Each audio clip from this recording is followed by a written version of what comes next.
সে তার এক চোখ থাকবে, আরেক চোখ এরকম বন্ধ থাকবে, এখানে লেখা থাকবে কাফারা। কোনোভাবেই তাকে দমানো যাবে না, হত্যা করা যাবে না। আল্লাহ নবী ঈসা আলাইহিস সালাম তাকে হত্যা করবেন। ভয়ঙ্কর ডেঞ্জারাস একটা ক্যারেক্টার। পৃথিবীর শুরু থেকে শেষ পর্যন্ত এর চেয়ে বড় ফিতনা আসেনি, আসবেও না।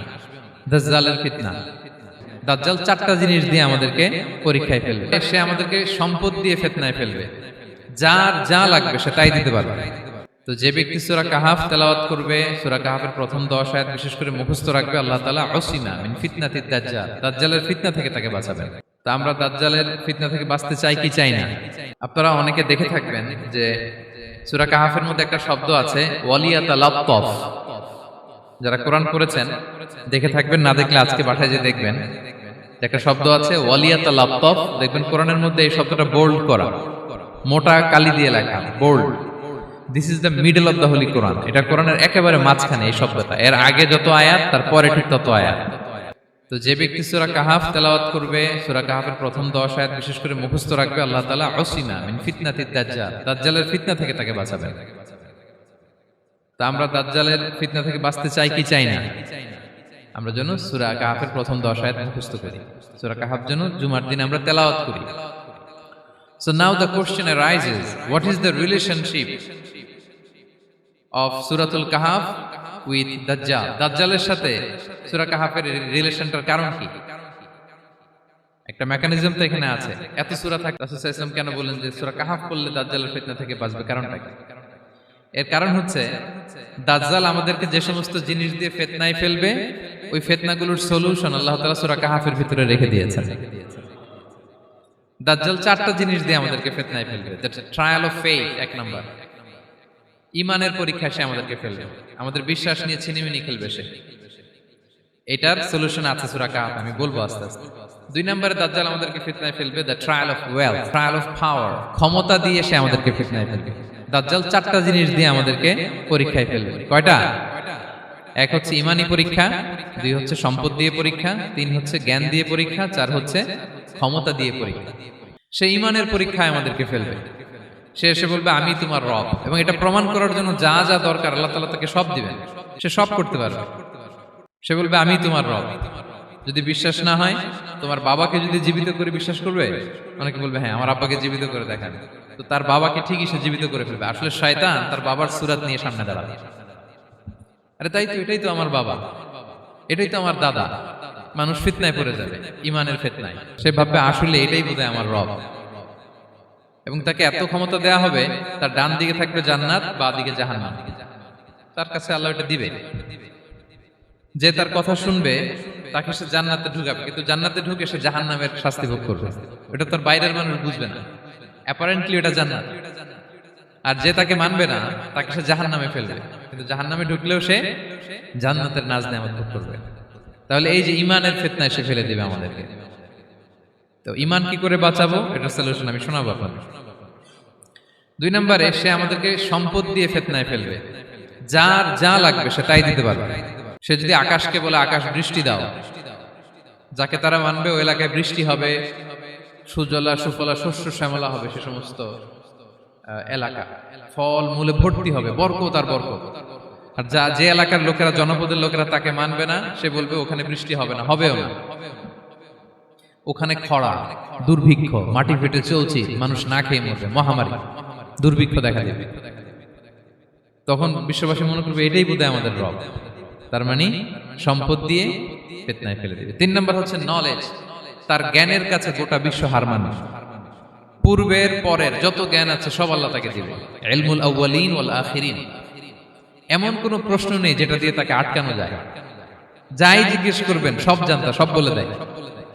ভবিষ্যৎবাণী বলে দিবে, বলবে আগামীকাল ওইখানে অমুক দেশে বোমা বিস্ফোরণ হবে, হবে ওইখানে, ওখানে দুর্ভিক্ষ হবে, হবে, ভূমিকম্প হবে, হবে। সে যা বলবে তাই হবে। তার জ্ঞানের এই বহর দেখে মানুষ ফিতনায় পড়ে যাবে। চার নম্বর হচ্ছে দ্য ট্রায়াল অফ পাওয়ার, ক্ষমতা। তার ক্ষমতার সামনে সবকিছু একেবারে ছিন্ন বিচ্ছিন্ন হয়ে যাবে, এত ক্ষমতা হবে তার। সে যেমনটি বলবে তেমনটি করতে হবে। বাতাসের চেয়ে দ্রুত বেগে সে এক দেশ থেকে আরেক দেশে চলে যাবে। তো তার এই সমস্ত অলৌকিক ক্ষমতা দেখে মানুষ ফিতনায় পড়ে যাবে। এবং এই ফিতনা, এই পরীক্ষার মুহূর্তগুলোতে মানুষ কিভাবে নিজেকে ধরে রাখবে তার সলিউশন আল্লাহ তাআলা সূরা কাহফে দিয়েছেন। এই চারটা ফিতনা থেকে বাঁচার জন্য আল্লাহ সূরা কাহফে চারটা ঘটনা উল্লেখ করেছেন। কয়টা? এক নাম্বার হচ্ছে আসহাবে কাহফ, যুবকদের ঘটনা, 7 জন যুবকদের ঘটনা। ঈমান কি করে বাঁচাবেন, সলিউশন ওখানে। সম্পদের ফিতনা থেকে কিভাবে নিজেকে বাঁচাবেন, এজন্য একজন বাগানওয়ালার ঘটনা আল্লাহ সেখানে বলেছেন। জ্ঞানের ফিতনা থেকে কি করে বাঁচবেন, এজন্য আল্লাহ তাআলা মূসা আলাইহিস সালাম এবং খিজির আলাইহিস সালামের ঘটনা সেখানে উল্লেখ করেছেন। আর ক্ষমতার ফিতনা থেকে কি করে বাঁচবেন এটা বোঝানোর জন্য আল্লাহ তাআলা যুলকারনাইনের ঘটনা উল্লেখ করেছেন। চারটা ফিতনা থেকে বাঁচার জন্য কয়টা ঘটনা? চারটা ঘটনা। আমরা তাহলে একটা একটা করে ঘটনা শুনি, আমরা একটু উদ্ধার করার চেষ্টা করি যে কি কি সলিউশন আল্লাহ তাআলা আমাদের বাতলে দিলেন। এক নম্বর হচ্ছে আসহাবে কাহফের ঘটনা। এটা 250 খ্রিস্টাব্দের সময়কালে রোমান সাম্রাজ্যের একজন বাদশা ছিল, নাম দাকিয়ানুস। প্রতাপশালী বাদশা, পৌত্তলিক, মূর্তির পূজা করে। ঈসা আলাইহিস সালাম বিদায় নিয়েছেন, 250 বছর হলো। তো সব নবীর ধর্মই কিন্তু ইসলাম, যদিও আমরা নাসারা বলি, ইহুদি বলি, সব নবীদের ধর্মই কি ইসলাম। তো তিনি ছিলেন পৌত্তলিক, মূর্তির পূজা করত। আর তার এলাকায় কেউ যদি ঈসা আলাইহিস সালামের নাম নিত, আখিরাতে বিশ্বাস করত, আল্লাহ বিশ্বাস করত, তাদেরকে তারা পাথর মেরে হত্যা করত। এজন্য ভয়ে কেউ ঈসাই ধর্মে ঈমান আনতো না, মানে ইসলামে ঈমান আনতো না। এই রাজার ভয়ে সবাই মূর্তির পূজা করত। কিন্তু 7 জন যুবক ছিল, তারা স্রোতে গা ভাসিয়ে দেয়নি। স্রোতের বিপরীতে তারা ঈমান নিয়ে দাঁড়িয়েছে। তারা ঈসা আলাইহিস সালামের রেখে যাওয়া সত্য ধর্মের উপর ঈমান এনেছিল, আখিরাতে তারা বিশ্বাস করত। তো এই 7 জন যুবকের কথা ছড়াতে ছড়াতে রাজা দাকিয়ানুসের কাছে চলে যায়। উনি তো রেগে মেগে আগুন, ডেকে পাঠালো 7 জনকে। তো তাদেরকে জিজ্ঞেস করলো, তোমরা কাকে মানো? বলতেছে এক আল্লাহকে মানি। সাহসী, খুবই সাহসী। বলতেছে তুমি কি জানো তোমরা কার সামনে কথা বলতেছো? আমি তো তোমাদেরকে মৃত্যুদণ্ড দিতে পারি। তারা বলে দেন, কিন্তু আমরা সব বিসর্জন দিলেও ঈমান বিসর্জন দিতে পারবো না। সুবহানাল্লাহ। তিনি বললেন, তোমরা যুবক মানুষ, রক্ত গরম, আবেগে কথা বলতেছো, 3 দিন সময় দিলাম, যাও। ঈসার নাম ভুলে যাও, আখিরাত ভুলে যাও, আল্লাহর নাম ভুলে যাও। 3 দিন পরে তোমাদেরকে আবার ইন্টারভিউ নেব। ওই দিন যদি একই কথা বলো, পাথর মেরে 7 জনকে দুনিয়া থেকে উড়িয়ে দেব।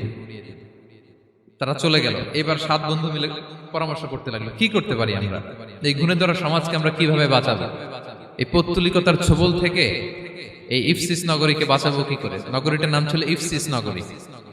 বর্তমানে এটা তুরস্কের ইজমির শহরে অবস্থিত। এখনো জায়গাটা প্রত্নতাত্ত্বিকদের ওই ইয়েতে এটা সংরক্ষিত, এখনো টুরিস্টরা যায়। তো তারা বলল, আমরা ঈমান বিসর্জন দিব না, যদি আমরা ওদের কথা মেনে নেই আমরা তো মুশরিক হয়ে গেলাম। চলো আমরা এক কাজ করি, আমরা এলাকা ছেড়ে দিই।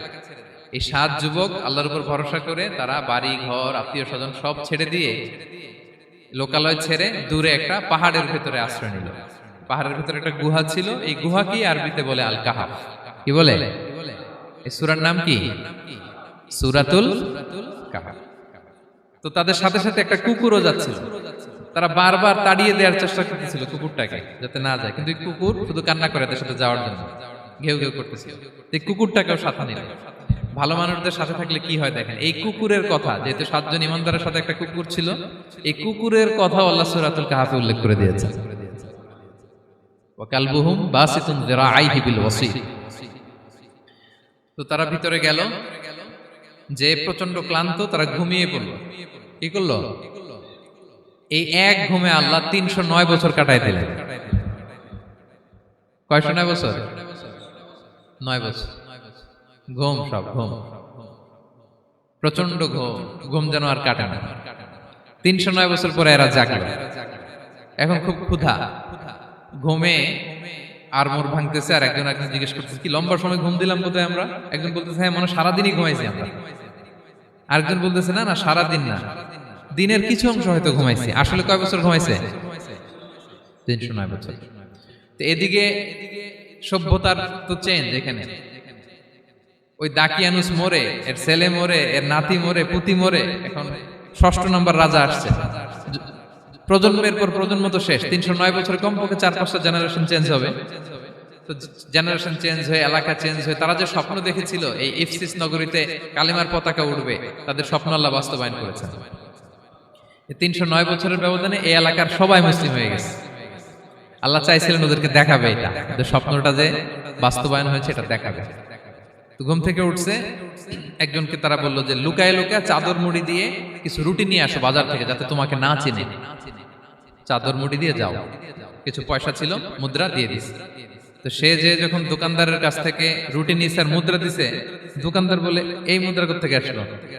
তো রুটিওয়ালা বলে তুমি বর্তমান সময়ের মুদ্রা দাও, এটা দিচ্ছ কেন? বলতেছে এটা তো বর্তমান সময়ের মুদ্রা।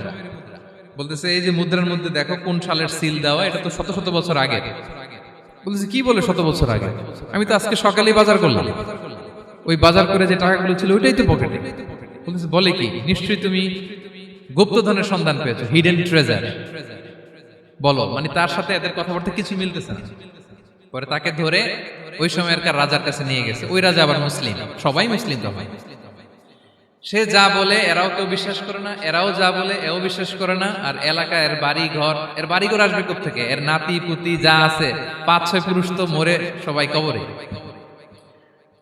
তখন তার কথা শুনে সবাই অবাক। তো এটা মিলানোর জন্য তারা 309 বছর আগের দাকিয়ানুস বাদশার সরকারি যে নথিপত্র, ওই পুরাতন ছিঁড়া নথিপত্র তারা বের করলো। বের করে দেখে ঠিকই দাকিয়ানুস নামে এক বাদশা ছিল, আর অনেক শত শত বছর আগে মোস্ট ওয়ান্টেড 7 জন যুবক ছিল, যাদের ব্যাপারে এক্সিকিউশনের অর্ডার ছিল। এখন দেখে তারা অবাক। লম্বা ঘটনা আমি খুব শর্ট করে বলতেছি। পরে সবাই মিলে তাকে সহ ওই গুহায় গেল। গুহায় যাওয়ার পরে সে বাকিদেরকে ডাকতে গুহার ভিতরে ঢুকলো। আল্লাহ তাআলা 7 জনকে ওইখানে মৃত্যু দিয়ে দিলেন। চিরকালের জন্য এই 7 জন ঘুমায় পড়ল। আর এলাকাবাসী রাজা সহ ওইখানে তারা একটা মসজিদ নির্মাণ করলো।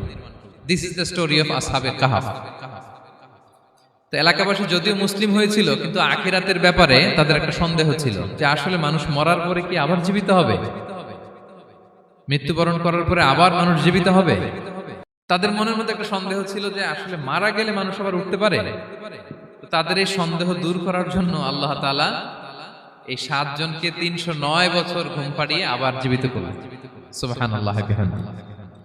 তাহলে ঈমান কিভাবে বাঁচাতে হয়, এটার প্রেরণা আমরা এই 7 যুবকের কাছ থেকে পাই। এখানে যেটা আমরা শিখি প্রিয় ভাইরা, 1 নম্বর লেসন হচ্ছে আমাদের গুড কোম্পানি লাগবে, রাইটাস পিপল, মানে আমাদের সার্কেলটা ভালো হইতে হবে। তাদের 7 জনের সার্কেলটা খুব ভালো ছিল, ফলে তারা বিপথে যায় নাই এবং তারা এমন শক্ত সিদ্ধান্ত নিয়েছে যে আল্লাহ তাআলা সেটাতে বরকত দিয়েছেন, গোটা সমাজকে আল্লাহ তাআলা চেঞ্জ করে দিয়েছেন। এটা হচ্ছে 1 নম্বর লেসন। আপনি ঈমান বাঁচাতে হলে আপনার সার্কেল ভালো লাগবে। খুঁজবেন যে এলাকায় যাবেন ওখানে নামাজি সার্কেল কারা আছে, ওখানে জ্ঞানী গুণী সার্কেল কারা আছে, ওখানে ভালো কাজ করতে চায়, একে অপরকে সহযোগিতা করে, কল্যাণের পথের যাত্রী কারা আছে খুঁজতে হবে আপনাকে। খুঁজে ওই সার্কেলে আপনি যুক্ত হবে, তাইলে ঈমান বাঁচানো যাবে। ক্লিয়ার? 2 নাম্বার হচ্ছে the conflict between believers and disbelievers it's universal. সত্য মিথ্যার লড়াই এটা চিরন্তন, আজীবন থাকবে। এটা ওনাদেরও ছিল, এখনো আমাদের লড়াই করে যেতে হচ্ছে, আমাদের ভবিষ্যৎ প্রজন্মও করবে। এই লড়াইটা আমরা করে যেতে চাই। কি বলেন? হ্যাঁ, থামা যাবে না? আমরা থামতে আসি নাই, আমরা এই লড়াইটা করে যাব। আমরা সত্যের কথা বলেই যাব ইনশাআল্লাহ। বলেন। 3 নাম্বার হচ্ছে যে লেসনটা আমরা পাই, অনেকগুলো লেসন, আমি খুব প্রেসাইজলি বলতেছি। যুবকরা চাইলে একটা সমাজকে পাল্টে দিতে পারে। এই পৃথিবীতে যত বড় বড় বিপ্লব হয়েছে এগুলো যুবকরা এনেছে। তারা হচ্ছে সভ্যতা গড়ার কারিগর। আসহাবে কাহাফ আমাদের এই সময়ের নওজওয়ানদের জন্য প্রেরণা। তারা আমাদের জন্য প্রেরণার বাতিঘর। তারা যেমনি ঈমানকে রক্ষা করেছে, আমাদের যুবকরা চাইলেও তাদের ঈমানি চেতনাতে স্পিরিট দিয়ে সমাজটাকে পাল্টে দিতে পারে। কি বলেন? 2 নাম্বার ছিল সম্পদের ফিতনা, কিভাবে বাঁচবেন। আসহাবে কাহাফের পরে সূরা কাহাফে আল্লাহ তাআলা একজন বাগানওয়ালার ঘটনা বলেছে। 2 জন বন্ধু, একজন একটু গরিব, সে বিশ্বাসী, আরেকজন ধনী, সে অবিশ্বাসী। তাকে আল্লাহ তাআলা বিশাল বড় খেজুরের বাগান আর আঙ্গুরের বাগান দিয়েছেন, বিশাল বড়, অনেক বড় বিজনেস ম্যাগনেট। তো এই সম্পদের অহংকার সে করত। সে প্রায় তার গরিব বন্ধুকে বলতো যে তোর চেয়ে আমার সম্পদও বেশি, সন্তানও বেশি, জনবল বেশি, লোকবল বেশি, অর্থবল বেশি, সব বেশি। অহংকারে তার পা মাটিতে পড়তো না। আর সে আখিরাতে অবিশ্বাস করত এবং সে বলতো যে এই সম্পদ আমারে বাঁচাবে, চিরকাল আমাকে স্মরণীয় করে রাখবে, এই সম্পদ কোনোদিন যাবে না। অনেক বড় বড় ধনীরা আছে, তারা এরকম মনে করে যে আমি এত বড় সিআইপি, হ্যাঁ, আমি এত বড় বিজনেস ম্যাগনেট, এই দিন বোধহয় আর চেঞ্জ হতে পারে না, আমার আজীবনই বোধহয় এত পাওয়ার থাকবে, এত সম্পদ থাকবে। এটা ভুল ধারণা। এটা কি ভুল ধারণা? এই যে তুরস্কে দুর্ভিক্ষ হইল না, আপনারা দেখছেন না যে অনেক সম্পদের মালিক বাড়ি ঘর ভেঙে রাস্তার ফকির। এখন ওই যে রিফিউজিদের জন্য যে খাবার আসছে ওখানে লাইনে দাঁড়াইছে, কারণ এখন লাইনে না দাঁড়ালে খাবারও তো মিলবে না। 1000 কোটি টাকার মালিক ছিল, ভেঙে চুরে সব শেষ। এখন রিলিফের নেওয়ার জন্য দুস্থদের কাতারে ওখানে দাঁড়াইছে, কারণ দাঁড়াইলেই কিছু খাবার পাওয়া যাবে, খিচুড়ি পাওয়া যাবে, তা না হলে তো খাবারটাও মিলবে না। এই যে বঙ্গবাজারে আগুন লাগলো আমাদের বাংলাদেশে, 20টা-25টা দোকান ছিল অনেকের যাদের অন্যান্য বিজনেস আছে তারা হয়তো সার্ভাইভ করতে পারতেছে, কিন্তু এমন অনেক ব্যবসায়ী ছিল সব শেষ, জ্বলে পুড়ে তার টাকা পয়সা পুঁজি স্বপ্ন সব শেষ। তো ধনীকে গরিব বানাতে আল্লাহর 1 সেকেন্ডও লাগে না। ওই বিশাল প্রাসাদ থেকে টেনে ভাঙ্গা থালা হাতে দিয়ে রাস্তায় নামাইতে আল্লাহর কয় সেকেন্ড লাগে বলেন তো? 1 সেকেন্ডও লাগে না। সো এই লেসনটা কিন্তু আমাদের নিতে হবে। এবং ওই ব্যক্তির নসিবে তাই ঘটেছিল, সে যখন অহংকার করতেছিল আল্লাহ তাআলা আকাশ থেকে হুসবান একটা আগুন পাঠালো। ওই আগুন এসে তার আঙ্গুরের বাগান, তার খেজুরের বাগান, বিশাল মাইলকে মাইল এই বাগান জ্বালিয়ে পুরো মুহূর্তের মধ্যে সারখার করে, এবং মুহূর্তের মধ্যে সে পথের ভিখারি ফকির। এই ঘটনাটা এনে আল্লাহ তাআলা সম্পদশালীদেরকে রিমাইন্ডার দিলেন যে এই সম্পদের ফিতনায় তোমরা পড়ে যেও না। আমরা সম্পদশালী হলে বাস্তবতা অনেক সময় ভুলে যাই। সূরাতুল হুমাযাতে আল্লাহ তাআলা বলেন ইয়াহসাবু আন্না মালাহু আখলাদা, সম্পদশালীরা মনে করে এই সম্পদ আমাকে চিরকাল বাঁচিয়ে রাখবে, চিরকাল বোধহয় এই সম্পদ আমার হাতে থাকবে। না, এটা হাতের ময়লা, আজ আছে কাল নাই, যে কোনো সময় চলে যেতে পারে। এটা হচ্ছে ম্যাটেরিয়ালিস্টিক আউটলুক, বস্তুবাদী চিন্তা থেকে এই আমাদের ধনী ভাইদের এই সমস্যাটা হয়।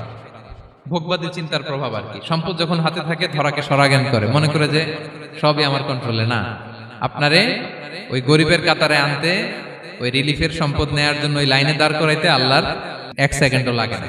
এটা খেয়াল রাখতে হবে। আমরা যখন প্রাইভেট কারে চড়ি মাঝে মাঝে অনেকে এসে হাত পাতে, এদেরকে ছোট করা যাবে না।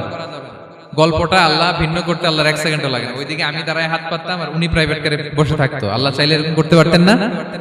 পারতেন। তো এখান থেকে আমাদের জন্য শিক্ষা হচ্ছে সম্পদ এটা ক্ষণস্থায়ী, আজ আছে কাল নাই, এটা ক্ষণস্থায়ী, এটাকে এভারলাস্টিং মনে করা যাবে না। এভারলাস্টিং হচ্ছে আখিরাত। ওয়ালাল আখিরাতু খায়রুল লাকা মিনাল উলা, আখিরাত তোমার জন্য দুনিয়ার চেয়ে শ্রেষ্ঠ। এবং আল্লাহ তাআলা দৃষ্টান্ত একটা দিয়েছেন যে দুনিয়ার জীবনটা হচ্ছে কামা, ওই পানির মতো যেটা আনজালনাহু মিনাস সামা, আকাশ থেকে নাজিল করেছি। ওই পানি ক্ষেতের মধ্যে পড়ে ফসল ফুল ফসল হয়েছে, এরপরে যখন ফসল কাটা হয় ওই ক্ষেত খামার এগুলো তৃণলতা হয়ে যায়, ভুসির মতো হয়ে যায়, তখন বাতাসের ঝাপটায় একবার এদিকে যায় একবার ওদিকে যায়। অনেক লম্বা উপমা, আমি সংক্ষেপে বললাম। তো শেষ আউটপুটটা হচ্ছে এটা, সম্পদ এটা মুহূর্তেই চলে যেতে পারে। সম্পদ উপার্জন জায়েজ আছে, মুসলিমরা সম্পদ উপার্জন করতে পারবে, কোনো অসুবিধা নাই। আপনি যদি ধনী হন এটা ভালো, ফলে আপনি যাকাত দিতে পারবেন, অসহায় দুস্থদের সহায়তা করতে পারবেন, কন্ট্রিবিউট করতে পারবেন। আপনি সম্পদ হাতের মুঠোয় নেবেন, কন্ট্রোল করবেন, কিন্তু এই দিকে স্থান দিবেন না, দ্যাটস ইট, তাহলেই হবে। আমরা সম্পদ কি করতে পারবো? উপার্জন করতে পারবো, কিন্তু হৃদয়ে স্থান দিতে পারবো না। হৃদয়ে স্থান থাকবে আখিরাতের। এই মাইন্ডসেট যদি আপনি গড়ে তোলেন তাহলে সম্পদের ফিতনা আপনি কখনো পড়বেন না। এই পয়েন্টটা কি ক্লিয়ার সবার? ক্লিয়ার। 3 নাম্বার ফিতনা ছিল কিসের ফিতনা দেখি কে বলতে পারে? প্রথমটা হচ্ছে বিশ্বাস বা ঈমানের ফিতনা, 2 নাম্বার হচ্ছে সম্পদের ফিতনা, 3 নাম্বার জ্ঞানের ফিতনা। জ্ঞানেরও কিন্তু ইলমেরও একটা গরম আছে, যার ইলম আছে তার মধ্যে এই সমস্যাটা কাজ করে। সেটার জন্য আল্লাহ তাআলা মুসা আলাইহিস সালাম খিজির আলাইহিস সালামের ঘটনা বলেন। আমি খুব সংক্ষেপে বলবো, সময় কম। মুসা আলাইহিস সালাম হচ্ছে বনি ইসরাইলের নবী, আর খিজির আলাইহিস সালাম কেউ বলেছেন নবী, কেউ বলেছেন আল্লাহর ওলি। আসলে আরবিতে ওনার নাম খদির, আমরা বাংলায় বলি খিজির। খদির মানে সবুজ। উনি যে কোনো জায়গায় বসলে ওখানে মরা গাছ লতা পাতা এগুলো সবুজ হয়ে যেত। অনুর্বর এলাকার উপর দিয়ে হেঁটে গেলে ওটা উর্বর হয়ে যেত। তো মুসা আলাইহিস সালাম একবার ওয়াজ করতেছেন এইভাবে বনি ইসরাইলের সামনে, খুতবা দিচ্ছেন। হঠাৎ এক লোক দাঁড়ায় বলে, ইয়া নবী আল্লাহ, মান আ'লামু ফিল আরদ, বর্তমান পৃথিবীতে সবচেয়ে জ্ঞানী কে? মুসা আলাইহিস সালাম বলেন, ফাকালা আনা, আমি। কি বললেন? উনি আসলে ভুল কিছু বলেন নাই, কারণ প্রত্যেক জামানার নবীকেই আল্লাহ তাআলা সবচেয়ে বেশি জ্ঞান দিয়ে পাঠান, কারণ তার কাছে ওহীর জ্ঞান আসে, অদৃশ্যের খবর আসে, ইলমুল গায়ব আসে। কিন্তু এই উত্তরটা আল্লাহ তাআলার পছন্দ হয় না।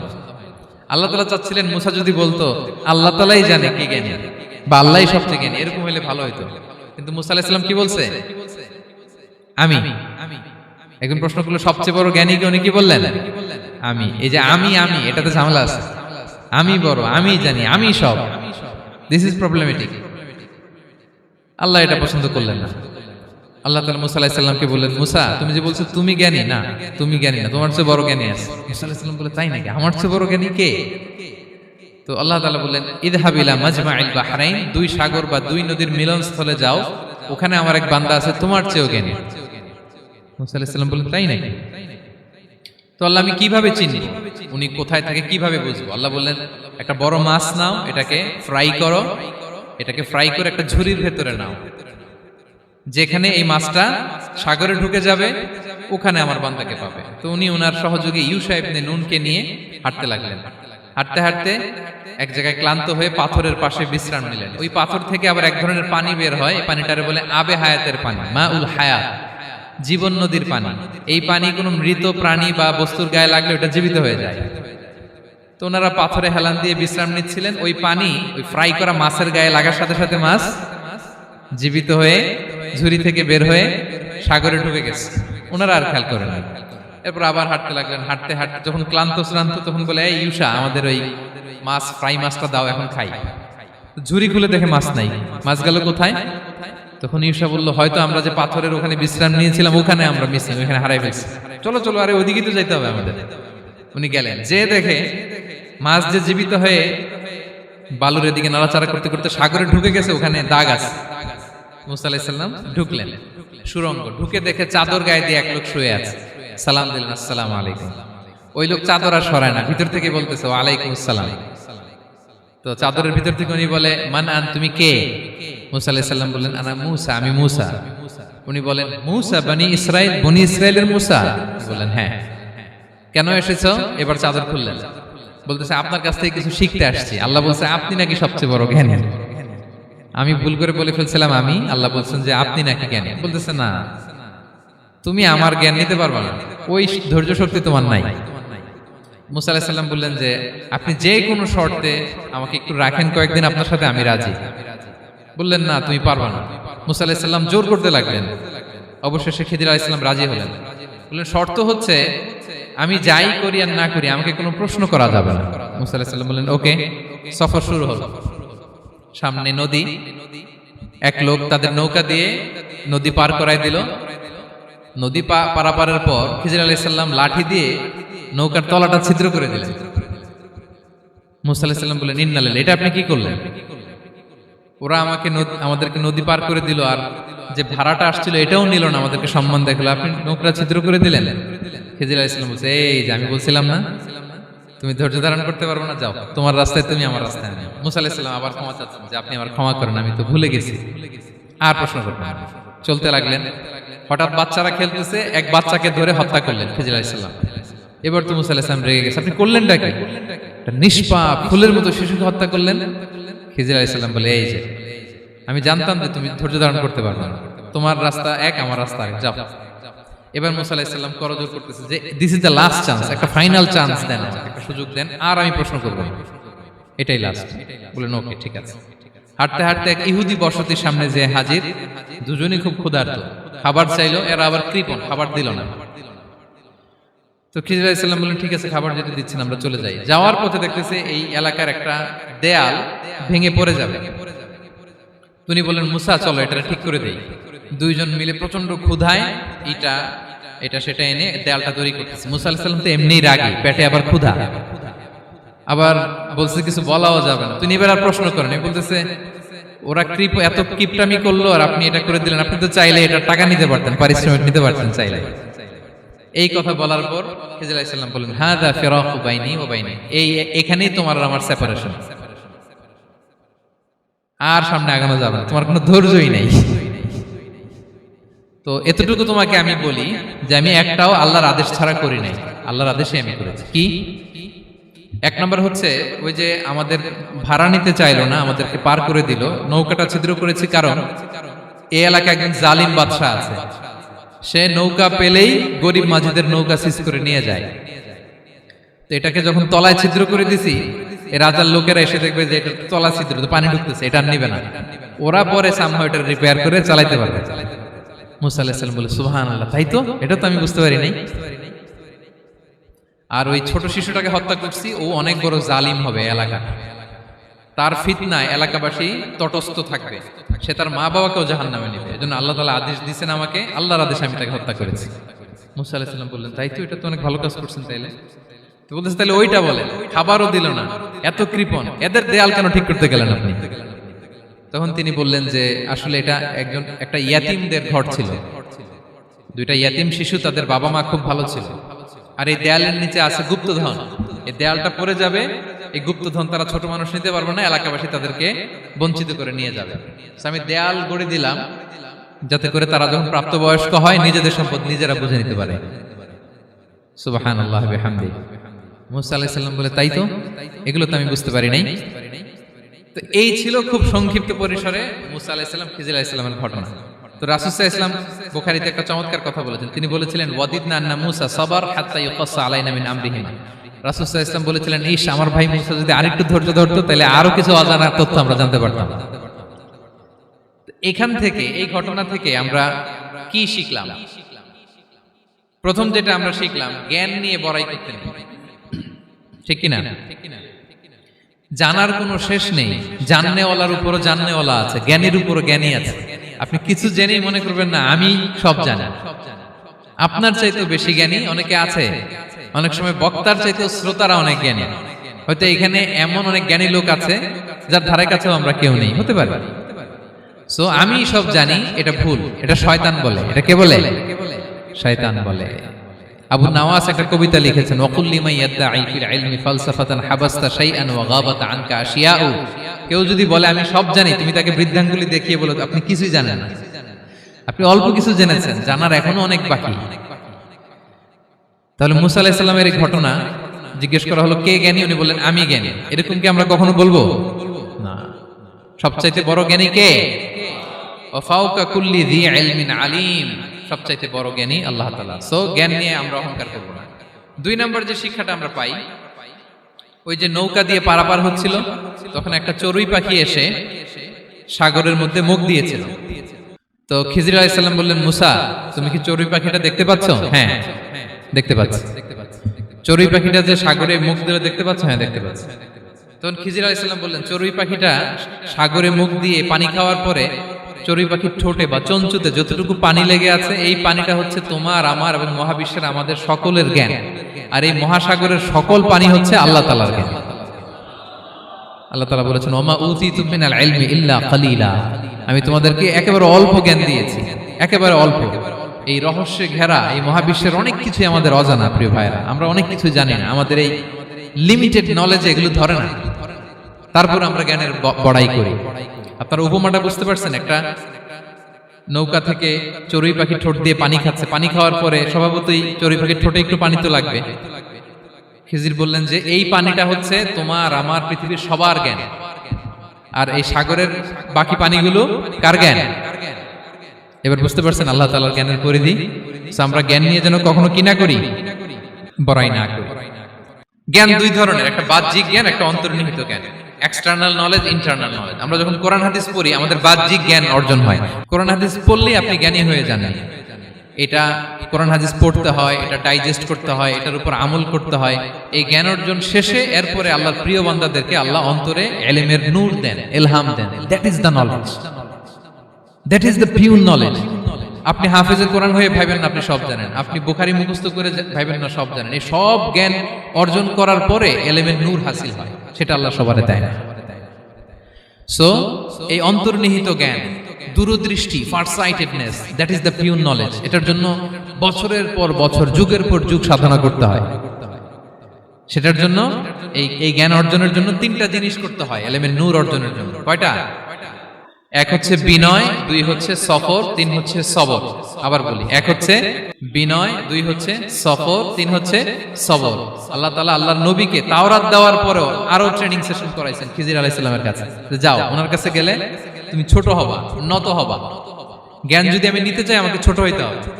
ধরেন একটা গ্লাস থেকে একটা খালি গ্লাসে পানি ঢালবো, তো যেটাতে নেওয়া হবে এটা উপরে থাকলে হবে? যেই গ্লাসটার মধ্যে পানি আছে এটা উপরে থাকবে, ওইটা ব্ল্যাঙ্ক গ্লাসের মধ্যে পড়বে। আপনি নলেজ ইলম নিতে চাইলে আপনাকে নিচে থাকতে হবে, উনি উপরে থাকবে।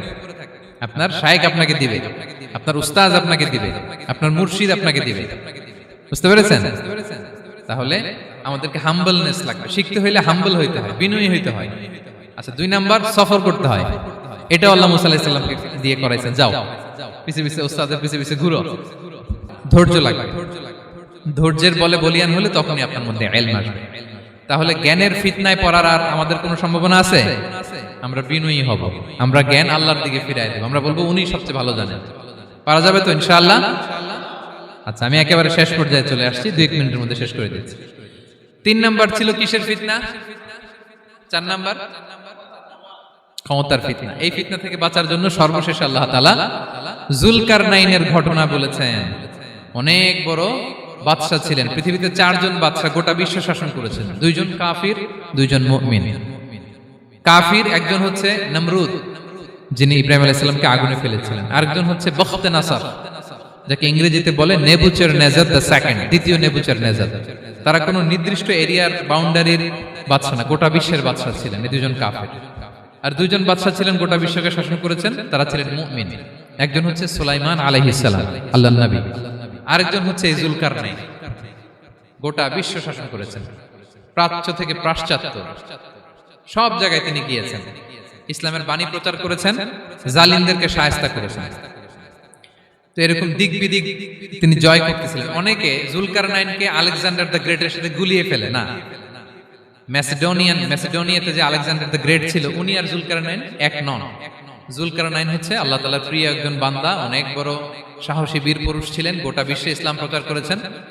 করতে করতে করতে করতে অনেক বড় ঘটনা, আমি সব শেষের ঘটনাটা বলি। উনি জর্জিয়া, বর্তমান যে জর্জিয়ার তিবলিসি এরিয়া, এখানে এসে একটা এলাকার সন্ধান পেলেন, যারা ওনাকে এসে বলল যে এখানে একটা জঙ্গলি গ্রুপ আছে যাদের নাম ইয়াজুজ মাজুজ, তারা এসে আমাদের উপর হামলা করে। হে যুলকারনাইন, আমরা আপনাকে ট্যাক্স কালেক্ট করে দিচ্ছি, আপনি তাদের মাঝে আর আমাদের মাঝে একটা প্রাচীর তৈরি করে দেন। আপনারা ইয়াজুজ মাজুজের নাম শুনেছেন না? ইংরেজিতে বলে গগ ম্যাগগ। নূহ আলাইহিস সালামের 4 সন্তান ছিল, হাম, সাম, ইয়াফাস, কানাআন। এই ইয়াফাসের বংশধর হচ্ছে ইয়াজুজ মাজুজ, জঙ্গলি, হাজার হাজার শুধু বংশ বিস্তার করে। তারা এসে লোকালয়ে মানুষের উপর আক্রমণ করে, তাদের গবাদি পশু এগুলো ছিনিয়ে নেয়, ফলমূল খেয়ে ফেলে। তো যুলকারনাইন বাদশার কাছে যখন বিচার দেওয়া হলো, উনি বললেন ঠিক আছে, তোমাদের ট্যাক্স দেয়া লাগবে না, তোমরা শারীরিক পরিশ্রম করে আমাকে সাহায্য করো। তো উনি বর্তমানে হচ্ছে এক পাশে কৃষ্ণ সাগর, ব্ল্যাক সি, আরেক দিকে কাস্পিয়ান হ্রদ বা কাস্পিয়ান সাগর, এর মাঝখানে 1200 কিলোমিটার লম্বা মাউন্টেন রেঞ্জ, পাহাড়ি এরিয়া, আপনারা গুগলে দেখবেন। এইখানে 2 পাহাড়ের মাঝখানে ফাঁকা জায়গায় তিনি বড় বড় লোহার পাত প্রথিত করলেন, গেড়ে দিলেন। এরপরে তামা, সীসা গালিয়ে বিশাল একটা ওয়াল তৈরি করলেন। এটা যুলকারনাইন উনার বানানো ওয়াল বা ড্যাম, প্রাচীর। এখন আর ইয়াজুজ মাজুজ আসতে পারে না, ওরা আর আসতে পারে না।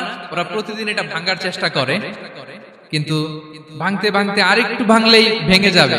ওরা বলে আগামীকাল ভেঙে ফেলবো, ইনশাল্লাহ বলতে ভুলে যায়। এজন্য এরপরের দিন এসে দেখে আবার এটা আগের মতো হয়ে আসছে। কিয়ামতের আগ দিয়ে ওদের মধ্যে এই ইনশাআল্লাহর প্রেরণা আসবে।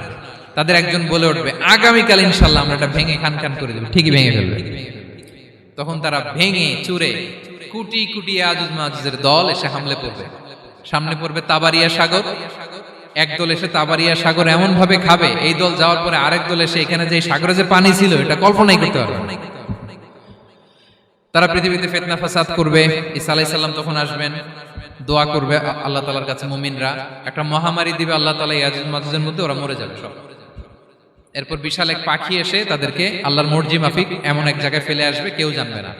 তো তারা যে পচে গলে মাটির সাথে মিশেছিল, এই গলিত লাশ থেকে মাটি খুব উর্বর হয়ে যাবে। এরপর আল্লাহ তাআলা পৃথিবীর মধ্যে বারাকা দিবেন, কিছু রোপণ করলে তাড়াতাড়ি ফুলে ফেপে বড় বড় ফলমূল হচ্ছে। তো এটা কিয়ামতের আলামতের অন্য কোনো আলোচনায় হয়তো আমরা বলবো। তো জুলকারনাইন তিনি বিশাল এখানে প্রাচীর তৈরি করে দিয়েছিলেন এবং প্রাচীর তৈরি করে দিয়ে তাদেরকে বলেছিলেন যে যতদিন আল্লাহ তাআলা চাইবেন এটা থাকবে এবং যেদিন আল্লাহ তাআলার আদেশ আসবে এটা ভেঙে খান খান হয়ে যাবে।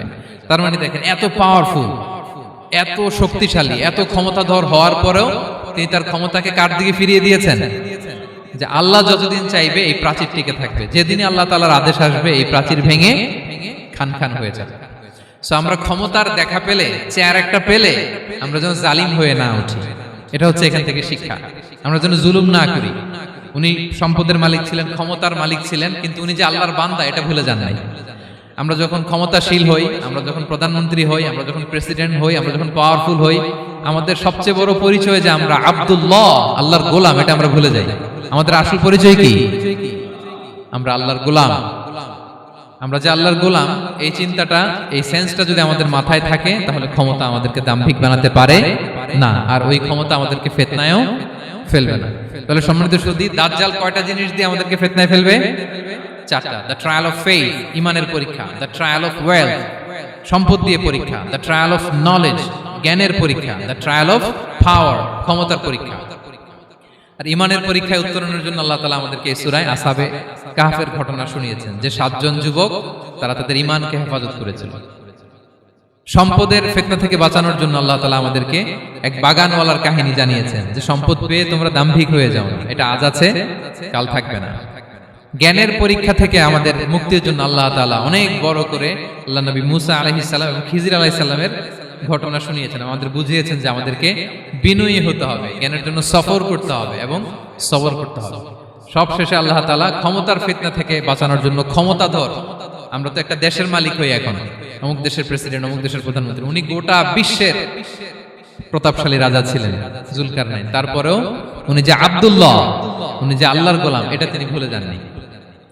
তাহলে এইভাবে যদি আমরা এই ফিতনাগুলো থেকে বাঁচার চেষ্টা করি তাহলে এই ফিতনা থেকে আমরা বেঁচে থাকতে পারবো, এবং দাজ্জাল যদি এই মুহূর্তেও আসে সে আমাদেরকে বিভ্রান্ত করতে পারবে না। পারবে? পারবে না ইনশাআল্লাহ। ইনশাআল্লাহ বলেন।